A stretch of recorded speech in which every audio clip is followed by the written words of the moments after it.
All right, so we're diving into this Trump classified documents case.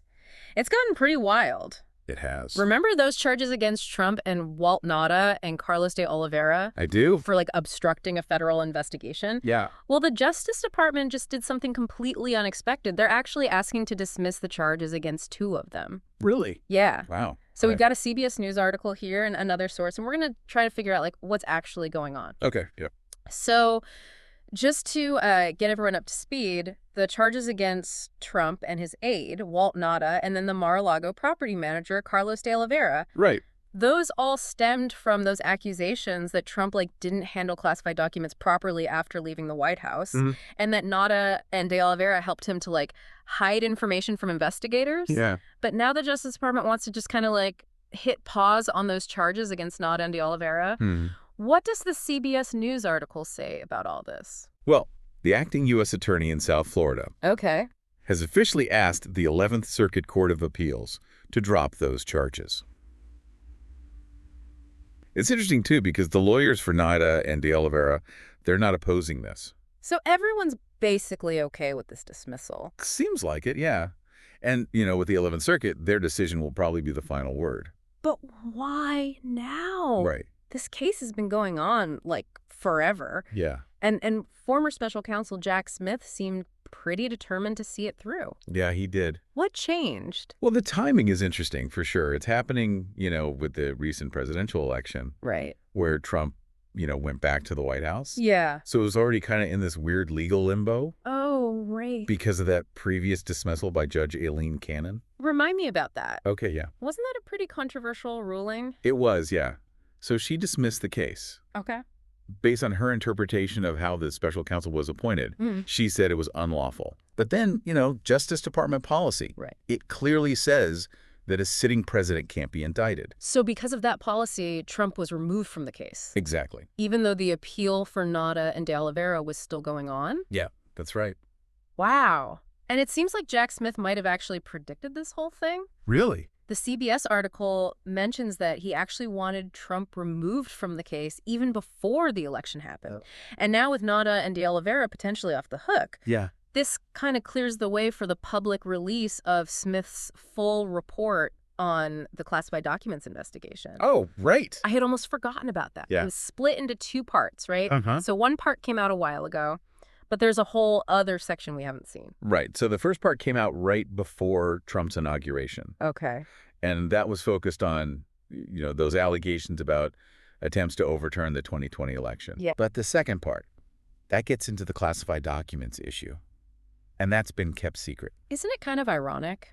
What's that? Trump campaigned so hard on ending the weaponization of the Justice Department. Right. But now his administration seems to be benefiting from a decision made by, that very same department. Yeah, it definitely makes you think, is this a sign of a change in how the Justice Department handles investigations involving the president and his close associates? It's a question worth considering. And get this. Yeah. CBS article also says that Nauta is now a White House lawyer. Oh, wow. And there's a chance that Oliveira's lawyer might be offered a top job at the Justice Department. Really? What are the odds? Yeah. It just seems like a crazy coincidence. I mean, that's got to be a potential minefield of conflicts of interest. Right? Oh, absolutely. Those appointments deserve a close look, for sure. I mean, we have to think about what it could mean for investigations and legal stuff in the future. Okay, to make things even more interesting, the article quotes de Oliveira's lawyer. His name's John Irving. And he says, quote, "Carlos should never have been charged in the first place. And I have zero doubt that he would have been acquitted at trial. It's nice to see the Justice Department using better judgment these days." Wow. That's quite a statement. It is. This whole classified documents case has taken such a wild turn. It makes you wonder, what does it all mean for transparency and accountability in these kinds of situations? What's going to happen next? I guess we'll have to wait and see. But we're going to delve even deeper into this whole unfolding drama as we go on. Okay. This whole thing really makes you wonder about investigations with, high-ranking officials. It does. What kind of message does this send, that people close to the president can just avoid charges? Yeah, it raises serious questions about, is there a different set of rules if you're in a position of power? And this isn't just about Trump or this specific case. This sets, a precedent for future administrations. Absolutely. It makes you wonder if it might, embolden future presidents to, like, disregard legal boundaries, Yeah. their inner circles, too, thinking that, you know, they can get away with stuff. It's a scary thought. But let's step back for a sec. Uh, Look at the heart of this classified documents case. yeah. What was so sensitive about these documents that triggered this whole investigation? Well, the second volume of Smith's report, it's still under wraps. Right. So we don't have all the details. Yeah. But from what's been reported, these weren't just any old government papers. We're not talking memos about, like, the White House garden or something. No, not at all. We're talking like highly classified information, stuff directly related to national security, the kind of information that in the wrong hands could put the country at risk. Okay, yeah. That's serious stuff. Yeah. But knowing how sensitive these documents were, why would anyone, especially someone like Trump, like, risk mishandling them? That is the question, isn't it? Yeah. I mean, some people think it was just carelessness, a lack of respect for procedures and stuff. But others, they think it was deliberate, like a way to hold on to power and influence even after leaving office. Huh. Neither of those sound very good. Right. What about Nada and De Oliveira? What were their roles in all of this, supposedly? Well, Smith's investigation said that they helped to hide documents from investigators, maybe even move boxes around Mar-a-Lago to obstruct the investigation. Wow. If that's true, you have to wonder, like, what was going on in Trump's inner circle? Were they just following orders? Or do they take it upon themselves to protect him?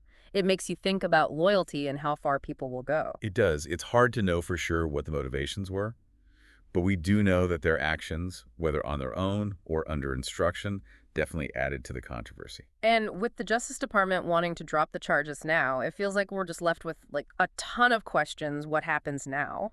Well, first, the 11th Circuit Court of Appeals has to decide on that dismissal request. But with Nada and De Oliveira's lawyers not fighting it, the court's probably going to grant the dismissal. Okay, and then what? Does everything just, like, go away? Not necessarily. There's still that second volume of Smith's report. Right. And with the case against Nada and De Oliveira likely gone, a big legal roadblock to releasing that report is gone too. So we might still get more info on what happened. It's possible, but, whether the Justice Department under the current administration will actually release it is another thing. They could argue that it's not in the public interest anymore. Yeah, with Trump back in the White House, it's a whole new situation. It feels like we're at a real turning point. The case against Trump's associates is likely over, the fate of Smith's report is uncertain, and there's this feeling like the idea of accountability is being questioned. You got it. This case and how it ends has huge implications for American politics. It makes us face some tough questions about power, about justice, and that balance between individual rights and, the rule of law. It is a lot to process, but I think it's important that we all, like, as citizens, stay engaged with these issues. Absolutely. We can't just ignore it and move on. I agree.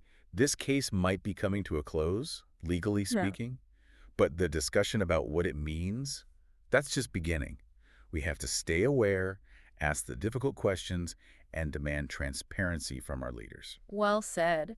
And, speaking of demanding transparency, that leads us to another interesting thing about this story. Those potential conflicts of interest with Nada and De Oliveira's lawyers. Right. That adds a whole other level of crazy to this whole thing. It's wild. Right. Is it? Nada, who was accused of helping Trump, like, obstruct the investigation, he's now working in the White House. Yeah. And De Oliveira's lawyer might be going to the Justice Department. And it's like, what? It really does make you wonder. I mean, these appointments, if they happen, it's more than just, coincidence. Yeah. It creates some really serious potential conflicts of interest. So help me out here. Like, what kind of conflicts are we talking about specifically? Okay, well, think about it. Nada, as a White House lawyer, Right. he's going to have access to all kinds of sensitive information, legal strategies, all that. Yeah. And considering he was involved in this whole classified documents thing, it does raise some red flags. Yeah. Like, is his advice going to be unbiased? Right. Could there be leaks? I mean, those are legitimate concerns. Yeah, I see what you mean. Mm-hmm. And what about De Oliveira's lawyer, John Irving? How would him going to the Justice Department create a conflict? So picture this. Okay. The department that prosecuted De Oliveira Right. now has Irving, his biggest defender, on their team.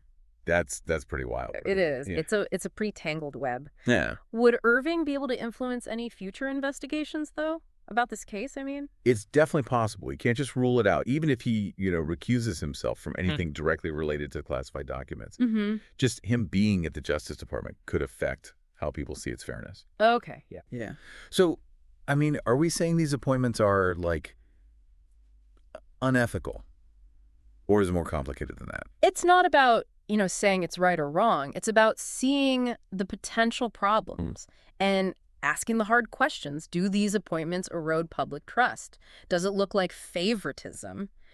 Those are the things we got to talk about. This whole deep dive has really, like, highlighted something important. We can't just sit back and watch. Yeah. We need to be aware of these conflicts of interest and demand transparency from, our leaders. Exactly. An informed public is like the foundation of a working democracy.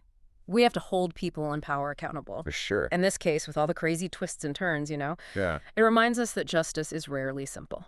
It's true. Hmm. So, this deep dive's been quite a journey through this whole case. It seems like the Trump classified documents thing, Yeah. it's not over. Not at all. Charges against Trump's people will probably be dropped. The future of that Smith report is still, like, up in the air. And we're left with these really unsettling questions about, potential conflicts of interest at the highest levels of government. It's a lot.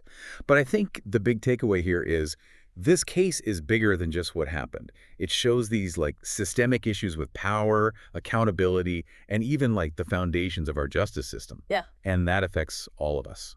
That's a powerful thought. As this story keeps unfolding, it's on all of us to stay informed, stay involved, and, really commit to those ideas of fairness and transparency, because those are so important for a healthy democracy. I agree. And don't forget, finding truth and justice, it's a marathon, not a sprint. Keep asking those hard questions. Keep looking for answers. Absolutely. We'll be back next time for another deep dive. See you then.